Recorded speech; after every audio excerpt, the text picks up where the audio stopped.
welcome back to the opening school. We hope you've truly enjoyed your summers and are ready to get back to work, as it's once again time for us to dive headfirst into opening theory.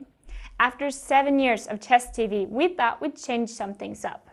From now on, ChessTV and the opening school will only come out once a month with a new episode. Hopefully, this will make it possible for us to make the show better in lots of ways. More than that, we're also going to change the format a bit. By now, we've gone through so many openings that you all should have a basic understanding for opening theory. So, we're going to step up the game a bit. Instead of analyzing a certain variation over a couple of episodes, we'll pick a brilliant Grandmaster's game and go through the opening that was played in that game. This way, you'll get to see how it really looks, bringing theory to practice. So let's get to work. First up, we decided to pick the game between the Norwegian Grandmaster Magnus Carlsen and the Russian Grandmaster Alexander Grischuk. The game was played in the Tal Memorial Blitz earlier this year. Magnus Carlsen won the game after finding a quite nice combination in the 31st move. A combination which even more extreme when you remember that Magnus found it in a blitz game. But that combination is for you to check out at your earliest convenience, because we'll focus on the opening. Carlsen began the game, which would later transpose into the King's Indian by playing knight to f3, which was followed by knight to f6 and c4. If we stop here for a while, we see that both parties have chosen to hide their intentions by playing versatile moves, which allows for alternations and transpositions. Instead of focusing on one line, they leave the door open for a lot of different continuations. This is of course not always preferable, especially if you yourself are static when it comes to openings. If openings are one of your weak points, there is really no point in giving your opponent a chance to play your weakness.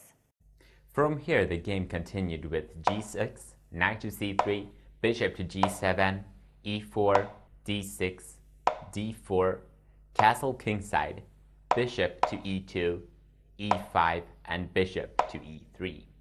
We are now knee-deep into the very popular and aggressive King's Indian, a variation which often leads to extremely aggressive games, where black pushes his pawns on the king's side, while white does the same on the queen's side. But what will we see today deviates a bit from that description, since Grischuk here chose to lighten up the pressure in the center by capturing on d4. This changes the outlook of the game completely. It shifts the center of action from the flanks to the center, and Carlsen chose to continue with the natural knight takes on d4, after which rook to e8 followed, putting pressure on the e4 pawn, and after white's f3, the entire e-file becomes a weakness, especially the bishop on e3. Because of this, black prepares for d5 by playing c6. The white bishop has to move, and Carlsen chose to put it away on f2.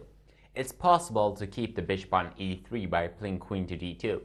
This would be followed by d5, e takes on d5, c takes on d5, castle kingside, knight to c6, and c5.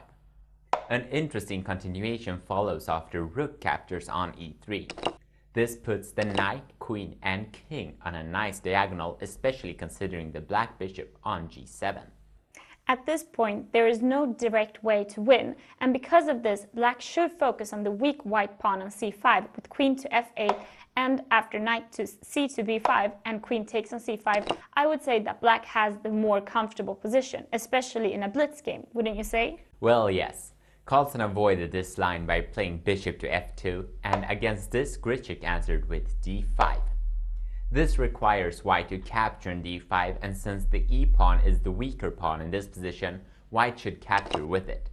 And after black's recapture, Carlsen chose to play castle kingside.